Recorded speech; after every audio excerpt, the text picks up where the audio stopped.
welcome back to another episode of Wine and Whispers. I'm too loud on the whisper? No, I just wanted to do whispers. Okay. So, before we dive into the goodness of what today is, we've got some unboxing to do. So, big shout out to my client. She came, she surprised me. First time I'm seeing her for the year. And Nikita has not seen this. I haven't. I'm so excited. I did. And I was like, oh my God. So, I want you to reach in there and grab something, anything. It may not be yours, maybe mine, doesn't matter. It's something, anything. Okay. It's all nice and wrapped up, guys. Oh, look at that. Look at what? I didn't even look at it. It's my name. Okay.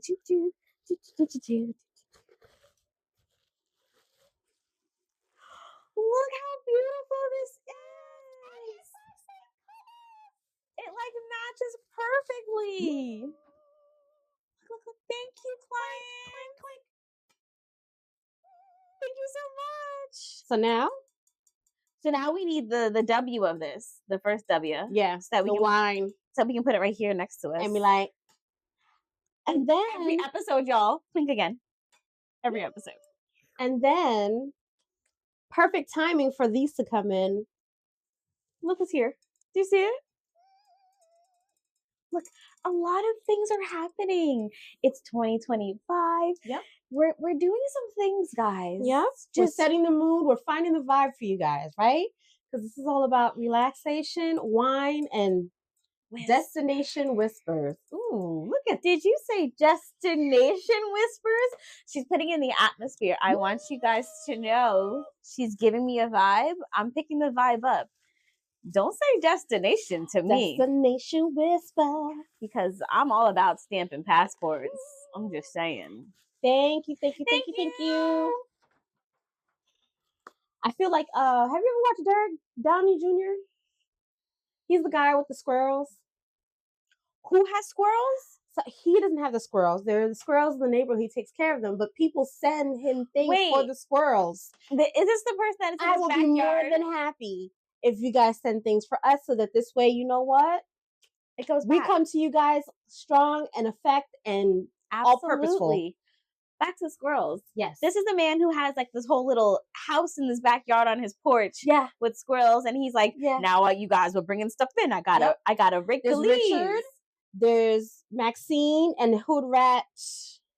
I forgot what his name was. Hood Rat something. Hood Rat. The other squirrel. I'm gonna say Richard Hood Rat versus Eugene. Original.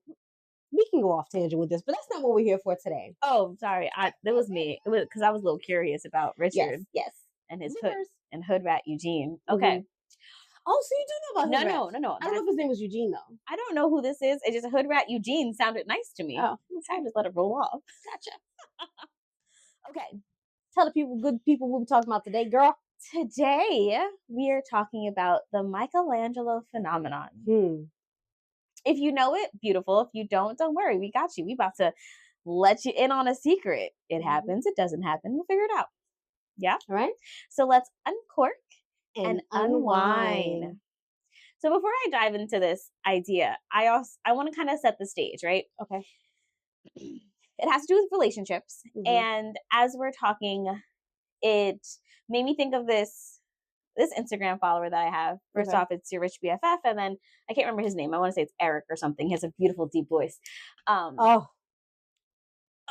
tag you. 6 foot tall. Hold on, I know it. It's 6 foot tall something. Hold on, I'm gonna look it up. I know it. It's just his voice. So divine. Sorry, Dre. It's nice and deep, and it just, when he chuckles, it's just okay. Yes, 6 foot. So I saw this on my feed the other day, and your rich BFF was talking about how you want a traditional wife, but we're not living in traditional times. So traditional wife, is a person who stay at home. So the man is the breadwinner. They go about, they get all the money, they come back home. The wife's got the food on the table. The house is clean and kept. Laundry's done, been put away. All that good stuff, right? I'm mad I can't find it right now. And I know exactly who he is. So my thing about it is Eric Murray on Instagram. Yes. I knew it was Eric. But it's a 6 foot. What does it say? I don't know. Hold on. I just saw his name, Eric Murphy. I'm 6'7". Yes. I'm the number 6'7". So he was talking because he was saying how, yeah, I get what you're picking up, lady. And if the men out there don't get it, you're not in the right headspace right now because we're not living in an environment. And if we are, fantastic for you. I'm going to get there one day. But we're not living in an environment where the woman can be a stay at home wife. You can't expect your woman to go out, wake up at 6 o'clock, just like you, go out to do her job, come back home, and still have, don't smile, and still have the house kept, cleaned, kitchen fed. Kitchen done, cooked with the whole meal, clean up after you, have the kids ready and dressed for school, do the homework. That is a whole second job. And you don't want to help. If you're helping, it's a different story, right? Then that's a partnership and it's not having a traditional wife at home. It's different. Don't sigh. I'm gonna let you finish talking before I jump in. There's no way. Like, it's unrealistic. It has to be that if you want that stay-at-home wife, you need to bring home stay-at-home money. You need to understand that she's going to be home spending your money for whatever: food, detergent for the house, clothes for the kids, taking them to activities, car insurance, gas, whatever it may be. Then if you want a stay-at-home wife, you need to have stay-at-home money. I fully agree with that thought, right? If you want a wife who's going to bring an income with you, then fine. You need to split all those responsibilities. You need to divide and conquer. Who's going to make food today? Who's going to help clean? Who's going to do the laundry? Who's going to wash the kids and do the bedtime routine with them? Who's going to help the big one with the homework? Who's going to help the little one with the homework? Who's going to put the baby to bed and make sure they're burped and fed and diaper changed? Like, that has to be split down the middle at that point, because just as much as she coming home tired, you coming home tired, and vice versa. You coming home tired, she tired too. You both just did a whole 9 to 5, including a commute, which for some people, a commute could be an hour one way. So now it's not a 9 to 5. It's realistically an 8 to 7, an 8 to 6. I did my math wrong. So we're out the house all that time. We're all tired. We all got to step up. I love your passion. Thank you. I don't have any kids. I'm married, but I don't have no kids. As a person who has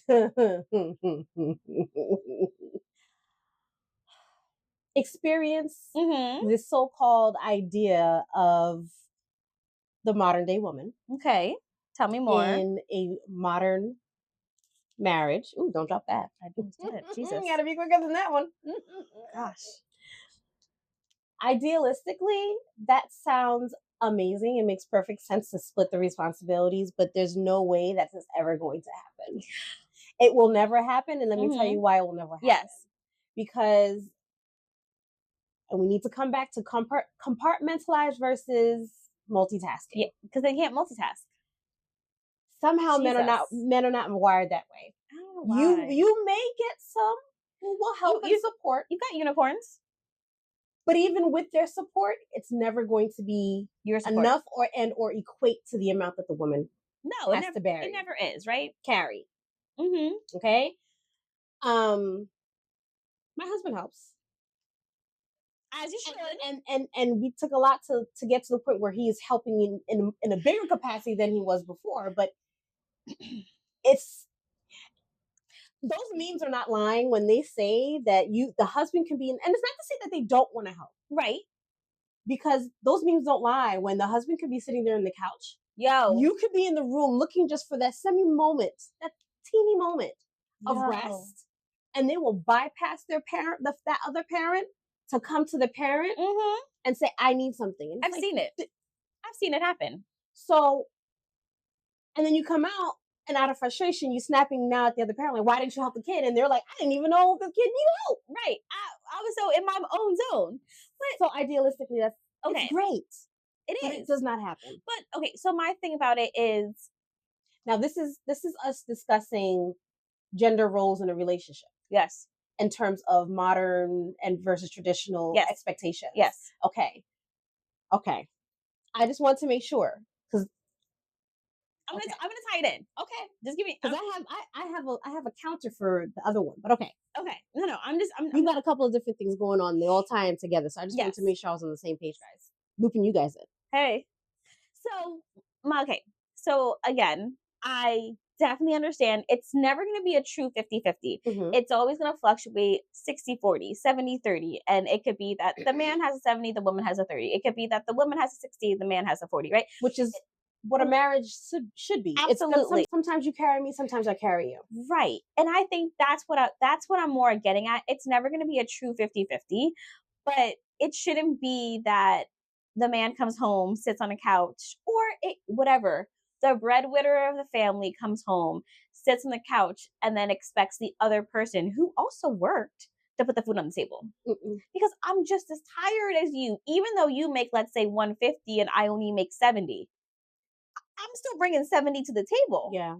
So, like, we have to find this split. You're just as tired as I am. And so that's what I think Murray's talking about, is that this idea of being a stay-at-home parent, I'm not going to spouse, I'm not going to genderize, but a stay-at-home spouse, is that if you don't have stay-at-home spouse money, you need to switch your ideas of what your relationship's going to be. You can't expect a stay-at-home spouse and not give stay-at-home spouse money. So here's my question to the situation. When you are courting, because that's what we're going to call it. Yes, let's say courting. When you are courting, before that ring goes on your finger and you say yes, and then you walk down the aisle and have this big old... Do you not talk about it? Right. That's like the people who have conversations about children, and then when you're fully married and signed and papered and all that stuff, and then you're like, where's my children? You're like, but we had this conversation. Either I personally don't want them, or I can't bear them. Right. Or my swimmers aren't good enough to give you one. Whatever it could be, right? I'm just understanding, where was your sense in that and moment, your logic and your thought process, and like the conversation, like do you not know who or what you married when you were doing that part? Because you must have, right? You must know who you're marrying. You must have those conversations before. Like, very much you have to, because a marriage is not going to change the idea of who you've married. Delusions of grandeur. To think that you can change somebody's mindset. Yo, Delulu. That's being, I'm so sorry. That's like trapping a man with a baby. Why? Please don't do it. You're just trapping men do it too. Right. You can trap a girl too. You can. And she may not have wanted one, but that's like trapping. You can't trap. No. They're going to resent you so even much. More. It's going to be so bad. It doesn't make any sense. You want to be with that someone who lights up your world. You want to be with that someone who just is your safe space. And what do they say? They call it equally yoked. But I've heard equally yoked, like the spiritual way of saying it, right? Of saying like-minded people. But I also I've also heard the counter argument about yoked mind. Unequally yoked? Unequally yoked. No, yoked mind can't never be equally yoked. I want you to know that I'm not picking it up. What? So it's the equivalent of saying like-minded people. Okay. But you can never be like-minded, because you need to be able to have one to show you another perspective of another. So you don't want to have someone who is equally like-minded as you. No. You need to be able to constantly be learning from each other. Yes. Okay. Yes, I picked it up. Yeah. Wait, so is that what equally yoked is? Yeah, you don't want to be equally yoked. No, you have to have two ideas, but you have to be able to respect each other, to listen to your ideas, right? So that you can go back and forth and end up being in that compromising spot that you're going to be in. Right. Okay. Because you can get life lessons out of being able. Right. So same thing. You should know before you go into a relationship of a equally yoked, as you want to say, because that's what people say. It's not what I say. Or like-minded or unlike-minded, whatever. Okay. Yes, it's okay to have differences. Yes, it's okay to have different perspective on things, but you should be talking about these things before you're fully committed to saying, this is the person I want to spend my life with. Absolutely. Because then you're going and you're setting yourself up for success. I'm always about setting yourself up for success. I never want anyone to set themselves up for failure. You need to have those strong, hard conversations, because those hard conversations is what's going to happen down the road when you end up saying yes to a marriage, or actually signing those papers of marriage papers, right? And going down the aisle. Eventually, you're going to have those conversations of, well, why are you not pregnant yet? Oh, well, Yeah, we had this conversation before. It's Right. not something that I was interested or wanted to invest in. Right. I told you that 2 years ago. Oh, did y'all I thought I would change your mind. Right. Stop thinking you No. could change people's minds. There's no changing of minds, guys. I learned that the hard way. Listen, we're here to sip tea to clink wine and be Clink, honest clink. about it. Like, You can't. I thought I could. You can't. And I realized no. But, sometimes every now and then I still ask just to make sure. Not you still ask. Like, are you different sure? things. Like, are you sure about this? Let's revisit in a month. Yeah. I do the same thing. Yeah. It's okay. And that's just human nature. But it's not on big decisions like No, a child. How to care for a home, how to equally, how to split the responsibilities in a home. What religion you're going to raise your child. However, just as I have continuously questioned, I've also omitted and or have kept silent where there was an assumption you should know. Oh, okay. That is also very, very dangerous. No. Right? Because yeah, I fall into that trap all the time. In full transparency, there was a moment in time where, if I mentioned something, the assumption was you knew that's what I needed to have to take care of. And vice versa, because I said nothing in terms of how overwhelmed I was with the kids and everything that I was doing is, oh, she's not asking for help. She's good. Fine. She don't need my help. Yeah. Yeah. Yeah. That's very, very dangerous because it builds resentment and on both sides. Yeah. It definitely was. I literally just had this conversation today and I was like, well, why didn't you know that I needed X, Y, and Z? And he looked at me, he was like, I'm not a fucking mind reader. Ooh. And not the emphasis on the F word. Like, I'm not a fucking mind reader. And I looked at him and I was like, you're right. At first I wanted to say, well, why the fuck not? And then I had That's to the spicy Aries in you. It was because I so badly want to say, well, why the fuck not? Because I was mad. I was mad in that moment, and I needed I don't know what I needed, right? But I needed help with something, and he just looked at me. Was it the full moon? Was it the full moon? Was it past me? I don't remember. It was the full moon this past week. It had to be because I was a little spicy last week too. Maybe it was. I don't know, but I legit just looked at him and I was like, my bad.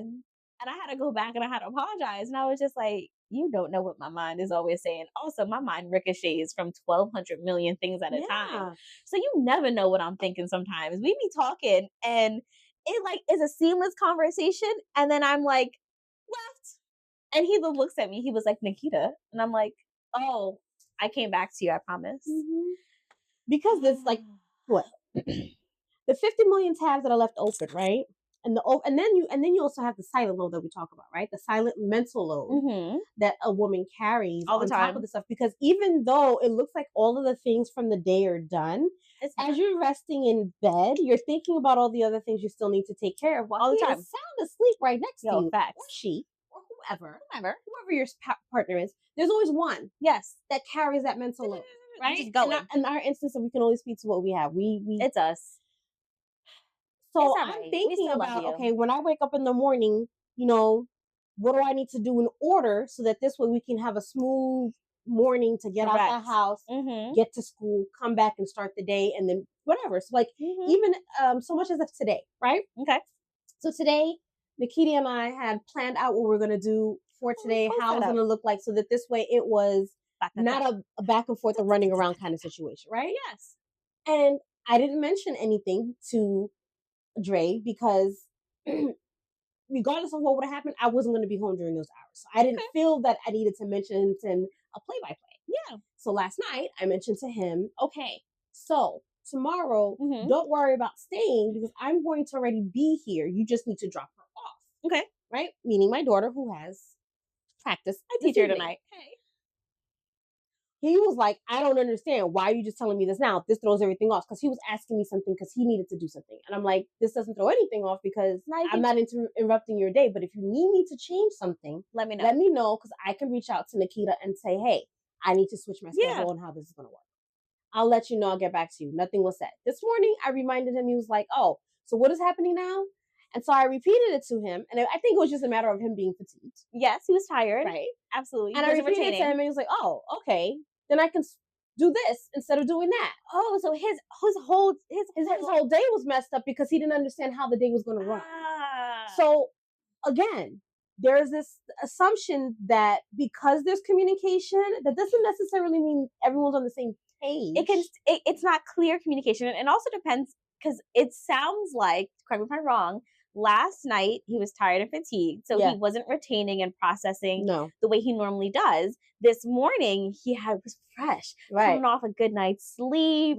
He was ready for the day mentally, and then you talked to him, he was like, oh, and his brain was able to make those changes in that moment. Process, okay, this is what's going to happen. So again, even though you may have a game plan of what that looks like to bear or to spread the work between the two of you, you got to have that check-in, right? And there was a time there was no check-ins between the two of us.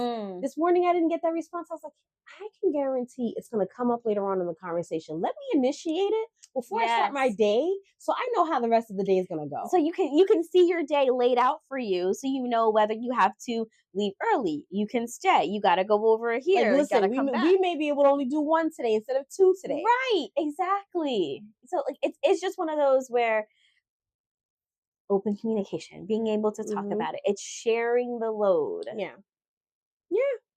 So, and not being mind readers. Right. Or assuming one is going to handle everything. Right. That's unrealistic too. Yeah. I used to call myself the I was a manager in my corporate life. The last role, still a manager. The last role I played, right? And I was like, I manage people at work, and I have to manage personalities at home. Like, I don't want to manage anything anymore. I'm tired. And I still do, but I don't want to manage personalities anymore. But you still do. Just I don't want to manage personalities anymore. So that's why sometimes when they are acting up, I like that Homer Simpson goes into the weeds. You just go like, chew. You don't see me. Mom, they're looking for me. Mom is not answering. She's hiding. Because you know what? If I solve every conflict for these kids, you can't. They will never know how to have conflict resolution skills. Correct. I love when the kids come and talk to me and they're trying to tell me, but Miss Nikita, da da da da, and I was like, okay, well, sit down. Let's see, what could you have done better? What could you have done differently? Let's talk it through. I'm not giving you the answer because I'm not physically there. You guys have to stop and take a minute, work through the process and the problem yourself. And it's okay if it takes you 5 minutes, right? Just stop, breathe, think about it. Think about it rationally. Rationally. I know some of y'all listening. And I know, mine does. And move forward in that process, right? Take a minute. It doesn't have to be, if someone comes at you, snap quick, you got to respond, snap quick back. Take a second, breathe. Okay. So, with that said, she's going to get us back on track. I am. So, with that said, right, about, nope, yes. You ain't going to be in YouTube. What's that thing called? Instagram. You have... And also for daters, not necessarily spouses. No, you have people who are in the dating scene where they feel like the traditionals should still happen. Where, like, I've seen these so-called women, and I'm going to call them so-called women. Oh, okay. They want to be taken out. They want to be wined and dined, but yes, you should to some extent. I do want that still. I still want to be courted. I still want to be wined and dined. But don't be taking advantage of these men talking about he took me out and he only spent $750 on me. Girl, he spent $750. He don't owe you $750. Did you automatically tell him you was going to give him the box? Right. Wait a minute. Be grateful. Right. So these are the women who make it hard for the women who just want to genuinely date. Yeah, because these men are now going to be like, well, if you're going to drop $750 or more on you, and you expecting, and you're not, I'm not, no, I can't even finish the sentence. No, don't finish it. It's just redonkulous. That don't make sense. Be grateful. So what I don't understand sometimes is, let's say I was watching this thing on Instagram. Instagram's an awful place sometimes. It is. And this guy, it's a skit, right? But he works at Dollar Tree, has a full-time job, whatever the fact is. And this girl was in his line and he was like, oh, well, can I get your number? And she was like, no, I would never date anyone at Dollar Tree. Stop. How you know he don't own that particular store and it's a part of a franchise? Right. You don't know anything about this man's background. But also, he has a full-time job with benefits and it's paying for it. let's stop and think about that. How hard is it to get a full-time job right now? With benefits, being able to sustain yourself. That's a win. And if he's attractive, it's a win. Half these girls, listen, don't know how to cook, don't know how to clean, but want to have somebody with a big old car and pockets full. Sis. They want to be a stay-at-home spouse, but not have stay-at-home spouse responsibilities. Then you know what you should do? Stop worrying about how you can do these baby hairs that are past the stage of your baby. Yeah, I'm saying it. You grown-ass women, no reason for you over here taking hair that belongs to a baby and squeezing and then wearing wigs and not washing your hair underneath. Worried about your lashes, worried about makeup, worried about BBLs, and you can't even lift a fork to clean and cook. Excuse me. Or even clean the floors. Come on now. Did you just say that they're not washing their hair under their wig? Yeah, they're nasty ass little heifers. I've seen enough of that. They nasty ass little heifers. And you want a man to be able to bring the bag for you? Why don't you keep yourself clean, hygienically clean? Why aren't we washing our hair? Oh, that causes me so much ick. This can't be real. They're not. Nasty ass. Unhygienic. You see me just happily touching my hair. They gotta wash their hair. They can't, but they can do all that, but they can't, right? Can you hold on? See, this is me being spiteful. Give me a second, people. Can you guys wash your hair? This is me being spiteful. Please wash your hair. When you learn how to write this in cursive, oh, isn't this beautiful? I love this. Then you can talk to me because you don't even know how to write your name in cursive, and you want to be over here with the lashes and the lipstick and the BBLs. She's flinging it. I am flinging it. A whole generation. Yeah, I don't know why they don't teach cursive anymore. That does bother me as well, because I understand that everything's going to a digital signature, but anybody can steal your digital signature. But if you write it yourself, the way that you write it is like a thumbprint, they say. It's very unique to you and your personality and the things that you've grown up with. It makes your signature unique. Even if she was to copy my signature, it would never be the same where I put my pressure and all that stuff. Mm-hmm. It's unique to everybody. We should all learn cursive and how to write our own name and have a signature. I love my signature. Okay. I am 6'7". I'm in agreement with you. Hi, 6'7". Because in order for things to be, in all fairness, okay, right? Yes. Everybody has something they need to bring to the table. Mm-hmm. And again, absolutely, it will be a 50-50, a 20-80, a 30-70. It's gonna waver back and forth, and that's how it should be. That's what marriage is. And it's just, and the reason why I got a little spiteful is because it's just sad to see that they weren't prepared for the truth. No, they're not. Because so, and all jokes, all jokes and whatever, me saying the cursive or whatever, me being spiteful, it's all jokes. But there's some truth behind it because you're being set up for failure. And I hate it. I hate it so much. You're being set up for failure. And I don't want you to be. I want you to be set up for success. Like that is such a big thing. What you should be looking for, and this is the part that I thought we were talking about. Okay, sorry. What you should be looking for is called the Michelangelo Phenomenon. Yes, absolutely. Do you know if there's yes, that is what we I did a deep dive yesterday too. I want to know what your deep dive was and what mine deep dive you was. Go first, and then I'll get my phone. The Michelangelo Phenomenon in relationships refers to the idea that close partners can act, and doesn't have to, be male or female. It can be you and I too. Yes. Whatever relationship. Close partners can actively sculpt each other over time, helping one another develop closer to their ideal selves by supporting and encouraging their aspirations. Mm-hmm. So positive influences can include partners actively promote each other's goals and desired traits, ideal self-development, recognizing potential, affirmation and support, constructive feedback. There's a mutual effort and there's a respectful communication. And the negative counterpart to this is the blueberry effect. That's what I was going to talk about. I love that it's called the blueberry effect. Yes. So go ahead. Go ahead.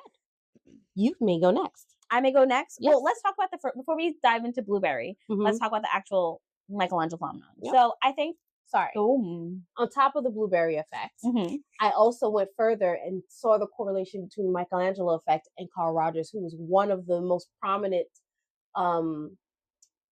sociologists / psychologists of our time. Okay. So what makes me so interested about the Michelangelo phenomenon. We're gonna call it the MP. Because I'm not saying the whole time. I find that so interesting because that's what I look for, and that's what I didn't know that I was finding in my spouse, right?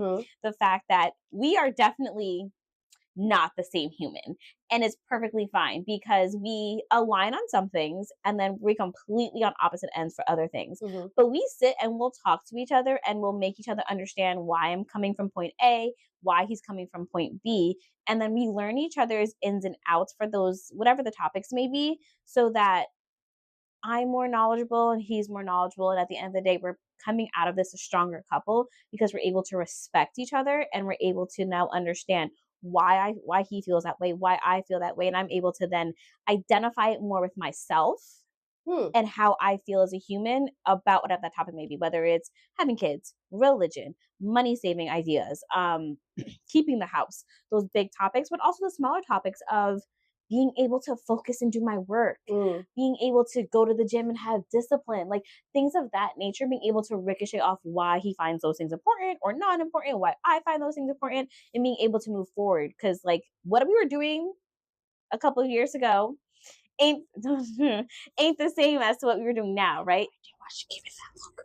Because I wasn't going to age myself. So I was just like, maybe not. A couple years ago versus now, right? And because we've grown and we're making each other a better version of ourselves.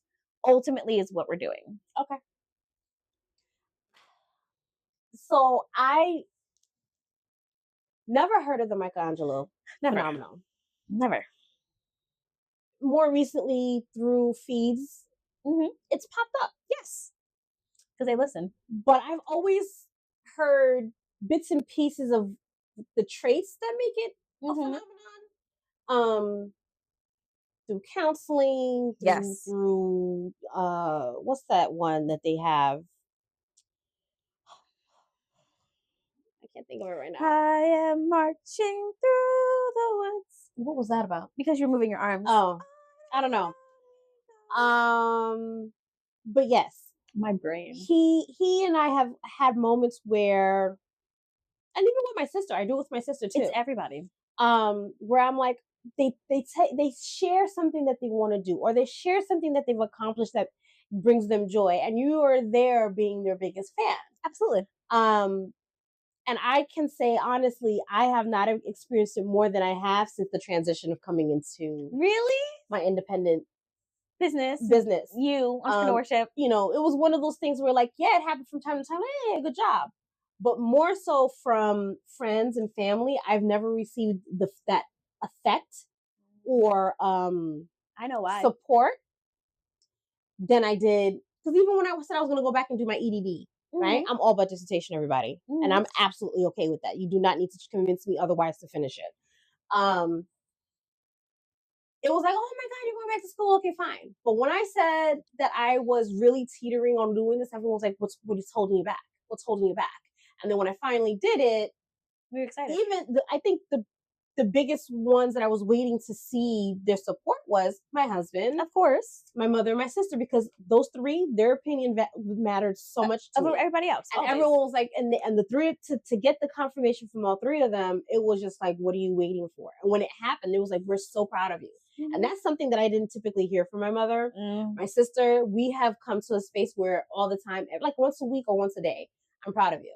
I love that. Right? And so that right there, that's the fuel. It is. You didn't realize that even with with Dre's, from time to time, he and I talk about things and, get serious because he's Mr. Jokey Joke, but get really, really serious. And he's just like, I'm really proud of you. You did a lot, but he'll also give me the constructive criticism that I don't want to hear. But you need it. But I need it. That's how you grow, right? Yeah. And it's part of that that whole process with all your relationships. First off, the reason you didn't get it from friends before is because we probably didn't even know what you was doing at work and what you did in your job and how you did it.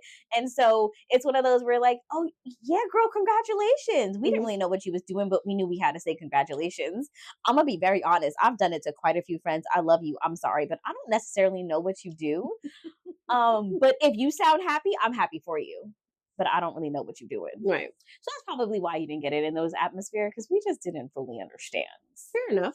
But we know now what you're doing because we see it. It's everywhere, Mhm. and you have a different passion and drive with it. Mm. Where your friends and all of the people, colleagues, whatever, are like, oh, I feel it. It's a whole different vibe. Energy, yeah. Yeah, so we definitely hopping on that train to support you because it's just like, yes, you on the train and you leading the train. Yes. Before it was like you on the train. You wasn't leading the train, but No. you was on it, Yeah. know? Anyway, so Even with you, I was like, yeah, just do it. Because I had already crossed over the threshold. she And when she was teetering back and forth, I was like, yeah, join me. Come just, on. just come on the train. I did 6 months later. I joined her. But it's one of those where like that's what you're and it kind of like it feeds off blah, blah, blah, blah. It feeds off of reason for the season at the same time, right? Yeah. Because you're still talking about any relationship that you're going to be in, it's the vibe, it's the energy, it's how you show up and support each other at the end of the day is what makes those relationships or breaks those relationships. And realistically, that's the circle that you need to have, which is why as you get older, you realize that your circle is just getting smaller and smaller and smaller because you had fluff on the outside of your circle. Yeah. You had those people that were like, yeah. You didn't buckle down to what those priorities were. Right. And you guys are changing your ideas about everything because you're getting older and you realize that your values may not be the same value as what it was 25 years ago, 17 years ago. I don't know. I put random numbers. 17 seems to be my number. So I said 2007, 1997 the other time. Anyway, so 7 is our lucky number for the year. Is that why I keep saying 7? Maybe. I don't know. I didn't know that. Yeah. I just keep throwing out 7s.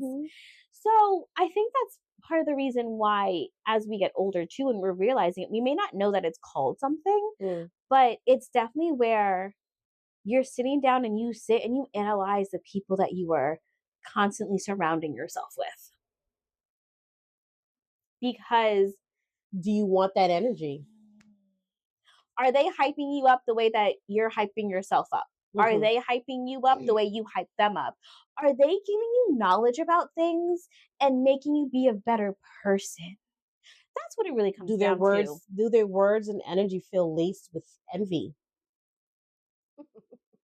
You can smile in someone's face and say that you want the best for them, but you can also feel it when they're not being genuine. Yo, that one hits because it's so true. Because they show up differently. Yeah. Or they don't show up at all. They'll have a snide remark behind it. Yo, those snide remarks. And remarks. they'll call it a little thing. Oh, don't call it a little thing. Mind you, I know what you're saying. And we not the ones because I'm going to look you straight in your face and say, excuse me? Yeah. Excuse me? Okay.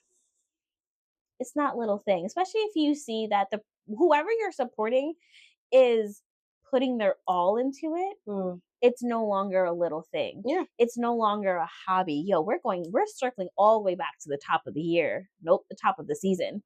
It's not a hobby, it's a passion. Support the passion. Yeah. That's who you need to surround yourself with. That's that blueberry effect. Absolutely. Yeah.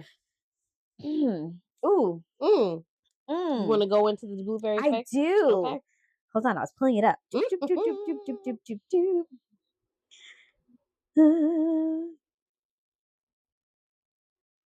Why do I think I lost my blueberry effect? You did? I did. Okay. Pull it up, please. I don't think I have the blueberry effect here. But I do have the correlation with Carl Rogers. Tell me.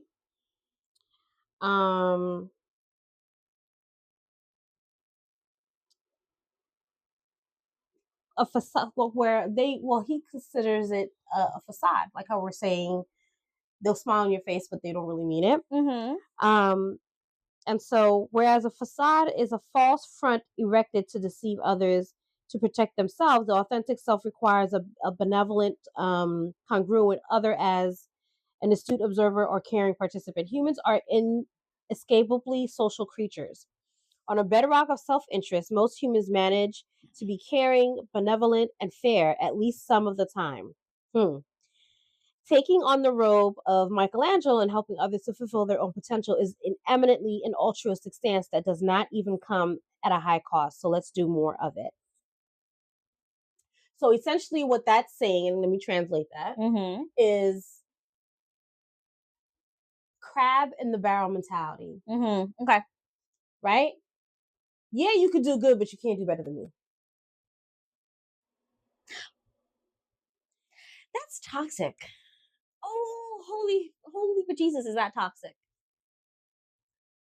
Which is where okay, so I found the blueberry effect, which is it brings us out. Yeah. The blueberry effect is the complete opposite of where you're gonna be with somebody and you're gonna bring out the worst in them and you're gonna enable it.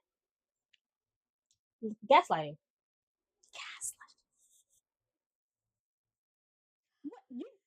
It's like, you know, that, okay, so the stand, you guys can't see it. The holder is pink, right? Okay, yes, it is. It's in the pink family. It is. You, me, know it's pink. I and do. It's in the pink family. Absolutely. But just to get under your skin, I'm going to tell you it's rose gold. We're saying the same thing. Right. But it's rose gold, to be very exact. Like and it's happened because I say floor. You mean pavement? I don't see the floor. It's the same thing. It's the same thing. You know exactly what I mean. You don't have to correct me. Right. Why are we doing this? Blueberry effect. That's the blueberry effect of someone gaslighting. And it brings out a completely different person in you, because then they're going to turn around. Why are you yelling? Why are you screaming? I want you to know. Why are you catching an attitude? You doing that right now made me twitch. Like, I had a whole crick in my neck. I'm like, but it's the same. And I knew that you weren't being serious, but like I felt it because it happens to me, right? Yeah. Why are we playing these games, y'all? Don't play these games. That's serious. Like, that's toxic. That is so toxic. You know what I'm saying?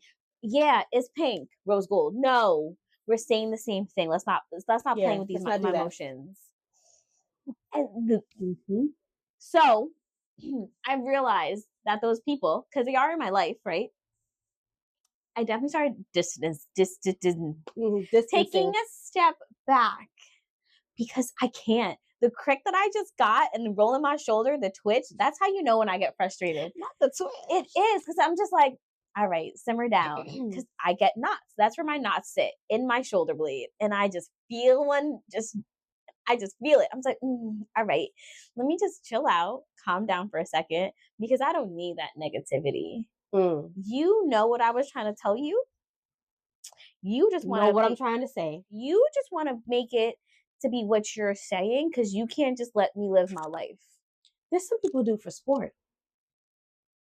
There's people who do it for sport, or there's people who feel like they always have to be right. Either way, they're gaslighting you. Why can't we just live together and be okay? Why can't you just support me? Even if it's, and this is where, remember that first episode or second episode, we were like, sometimes people mean well, but their intention in their heart ain't the best. And that's why you don't share things. Yes. Yeah, we did talk about this. Absolutely. Oh, it's full circle.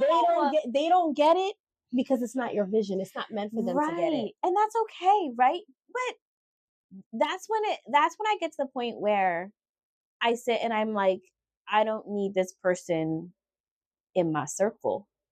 My little close circle that I have, listen, I can count how many people in my circle on like. So how do you handle it if it's your immediate family? And by immediate family, mother, brother, father, aunties, uncles, and your husband. I definitely take a step back. I have to. I take a whole step back. There was a point where I probably didn't call my mom for like 3 weeks straight. We was fighting about something. We were just fighting. And it's probably, most likely, I probably did it, to be honest, because of my smart mouth. And I know that I have a smart mouth. My mom is just as stubborn as I am. And so when we both go at it, and it's one of those, well, I said this and you said that. Probably. I guarantee that's what it was about. I can't remember. But we just stopped talking. She didn't reach out and I didn't reach out. And it's because we both had to simmer down. And then when we came back together, it was just like, well, Ma, I didn't mean what I said. You guys apologize. We have to talk about it. We don't apologize. We don't say I'm sorry. We say like, I meant it like this. And she says, well, I meant it like this. And I was like, okay, so we kind of meant the same thing. We just said it different ways. I can only do that with 2 people in my life. One person in my life, if I try to explain, they are still going to find a way to justify their actions. And so I think I just take a step back still. Yeah. My mom does that sometimes. I just take a step back. Sometimes and I just nod my head, okay. Because she's my mom. I do love her. Right. I'm just like, okay, Mom. I'm gonna go home now. Or I gotta hang up. Like it's one of those Yeah. Okay, Mom. Yeah, Mom. Why are you just okaying me? I'm not. I just change up the words, right? It's just because it's picky battles. Right. It all depends on what we're fighting on. Sometimes we'll come to that mutual where we won't apologize, but I get what you're saying, you get what I'm saying, and sometimes it's just. Now imagine that and the toxicity in a relationship. No. I wouldn't have a relationship. So think about it. You're looking for I wouldn't have one. You're looking for a traditional relationship when you're providing. I'm saying you're looking for traditional roles in a relationship when you're still harboring these blueberry and or toxic behaviors, and you want to have some type of success that comes out of that. You can't. There's no way. No, that is such. First off, you're not describing a healthy relationship. No, but this is what is happening. When you have people who have the mindset that they're going to have a traditional relationship. You can't. And they're living it because clearly I think they go hand in hand. A person who thinks that they can have a traditional relationship, okay, there's no way they're having a Michelangelo phenomenon. Okay, wait. Let me unravel that one.